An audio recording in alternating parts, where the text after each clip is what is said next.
CBS News has learned the latest terror attack to America involves the possible use of poisons. Simultaneous attacks targeting hotels and restaurants at many locations over a single weekend. A key intelligence source has confirmed the threat as credible.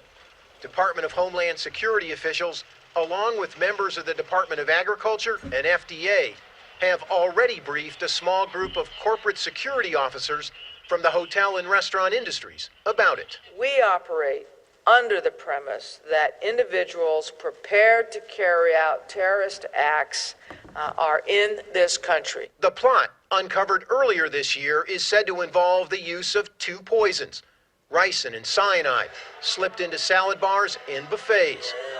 Of particular concern, the plotters are believed to be tied to the same terror group that attempted to blow up cargo planes over the East Coast in October, Al-Qaeda in the Arabian Peninsula. In online propaganda, AQAP has praised the cargo attack, part of what it called Operation Hemorrhage, attacking the enemy with smaller but more frequent operations to add a heavy economic burden to an already faltering economy. Manuals and videos on jihadist websites explain how easy it is to make both poisons. Initially, it would look very similar to food poisoning. Dr. Susan Ford is a professor of pharmaceutical sciences at St. John's University. Are these dosages enough to really harm someone or kill someone? Yes, these are 250 milligrams, and that is the fatal dose. So just that much sodium cyanide is enough to kill me? Yes, it is. Leading to a difficult debate, the need to inform the public without alarming it. Michael, these things are a delicate dance on a good day. Right. Former Homeland Security Secretary Michael Chertoff. A threat that you might feel is sufficiently specific and credible to tell the people who are professionally involved might not be specific or credible enough to tell the general public. Chertoff says it's important to let public health officials know that what looks like food poisoning could be a terrorist attack. In a statement late today, a DHS spokesman told CBS News, "We are not going to comment on reports of specific terrorist planning."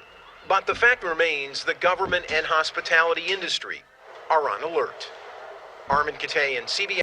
Hello everyone, welcome to Global Government News. Today is Wednesday, December 22nd, 2010, and I'm Darko. Well, I finally was able to get to this second video. It only took me about 3.5 hours to upload that one video. I was having problems with both screencasts and YouTube, which wouldn't upload them.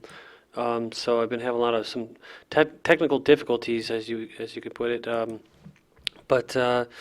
New listeners, please visit my website, www.ggnonline.com. That's ggnonline.com.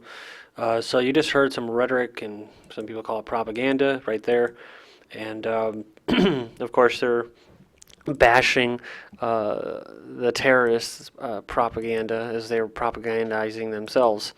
So you had Michael Chertoff going on there talking as an authority figure on terrorism, who he himself has an invested interest in spreading this fear-mongering because he profits off of every body scanner that is sold to the United States government. And then you can hear Napolitano referring to Americans as being possible terrorists. And the worst of all is what they basically just said, which is all food poisoning cases and all food-tainted cases will now be possible terrorist activity, so that can be just about anything. And that's why you get crap like this about Al-Qaeda plotting to sprinkle poison on the U.S. salad bars. We finished up with this article right here, which basically the Attorney General, Eric Holder, is targeting regular Americans as terrorists. And if you go through here and read this article, which I did when I had the 3 hours of downtime waiting for my video to upload, it basically went in here, and at least every paragraph, if not every other paragraph, is targeting American citizens as terrorists, and that's who the Homeland Security is looking at. And you can look here and read some of the rhetoric that they spit, and it says here, quote, "The threat has changed from simply worrying about foreigners coming here to worrying about people in the United States, American citizens raised here, born here, and who, for whatever reason, have decided that they are going to become radicalized and take up arms against the nation in which they were born." And so what is all of this about? Well, it's about basically the federal government and the globalists have to co-opt an actual revolution that's been taking place. They've squashed it so many times, and you can say or ask why, and that is because the government themselves are terrorists. They're the ones that brought you the World Trade Center bombings, both of them. They're the ones that brought you Oklahoma City bombing. And all of this is to demonize, of course, what militias and domestic citizens who are pissed off at the federal government for their overreaching power. And so what does the federal government do in answering that? Well, they carry out terrorist attacks, and then they fund and radicalize madrasas in the Middle East to piss off Middle Easterns and Muslims. Also, they bomb on a daily basis women and children, along with innocent farmers, by drone attacks and by other type missiles like the Hellfires and that on a daily basis, which also pisses them off, because I don't think Americans would like if we get, just we're getting bombed on a daily basis, innocent people. But no, it's okay. It's all legitimized because we're fighting terrorists. No, that's not the reason. So yeah, that's why they're becoming radicalized in the United States as well.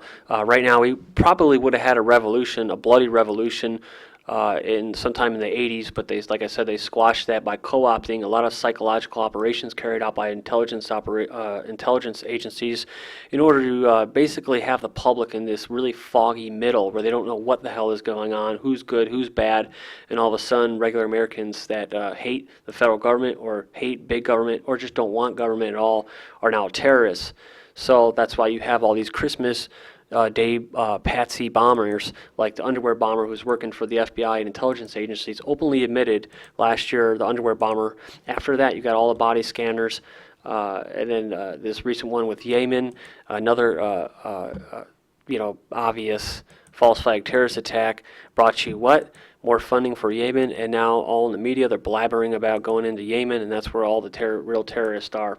So you can go in here and you can read more of this. I'm going to finish up with maybe one little paragraph here, and it says, it basically goes on and talks about how the internet is bad, and as of right now, the FCC is now in charge of regulating the internet. This is a big, big, big deal for all those who like liberty or freedom, because now the FCC is in charge of regulating the internet.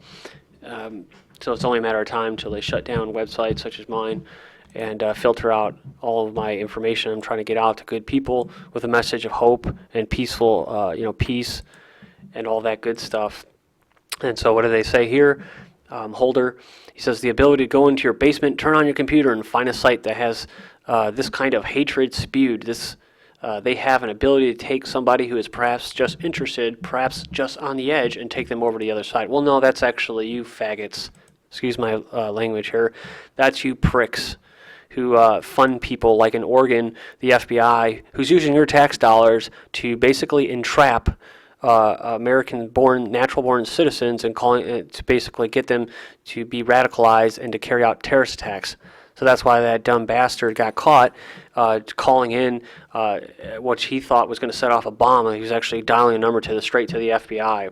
And they were basically grooming this guy for 8 months. So no, there is no real terrorist threat. Most of them, if not all, are brought to you by the government because there is no threat. They have to go on a preemptive attack to take away your rights.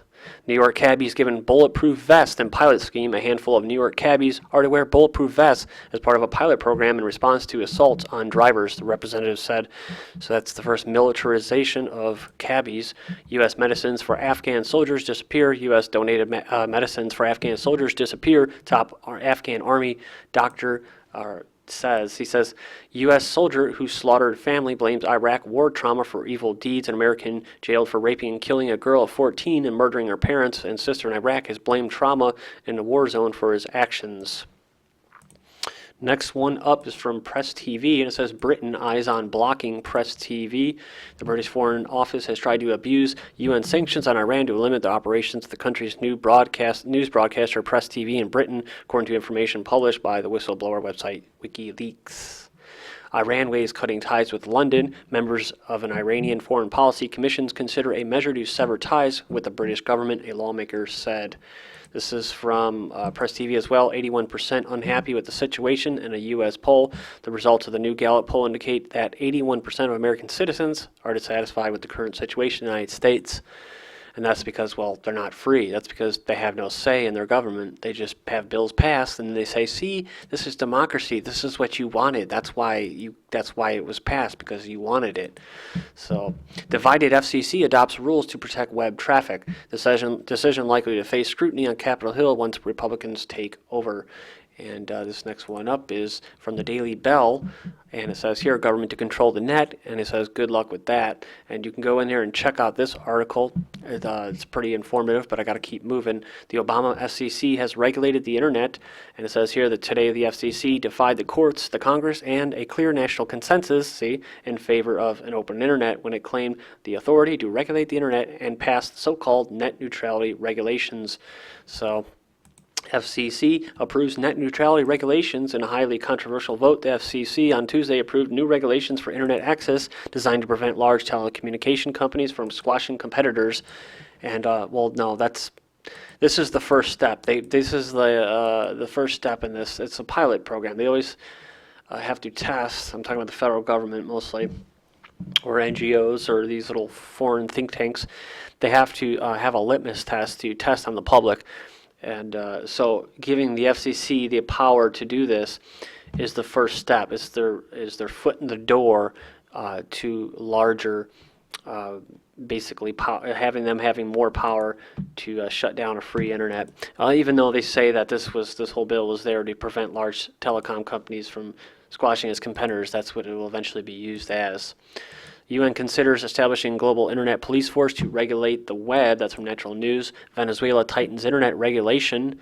Next one up, Venezuela bars foreign funding for non-governmental organizations, or NGOs. A Congress dominated by President Hugo Chavez's allies passed a law barring foreign funding for non-government organizations and political parties, adding to a series of measures that critics say aims to stifle dissent. So, and they're talking about the United Nations and all them. And it says, it puts in jeopardy human rights groups and other organizations that get money from abroad. So, and this is what the F. It says CIA sets up WikiLeaks task force.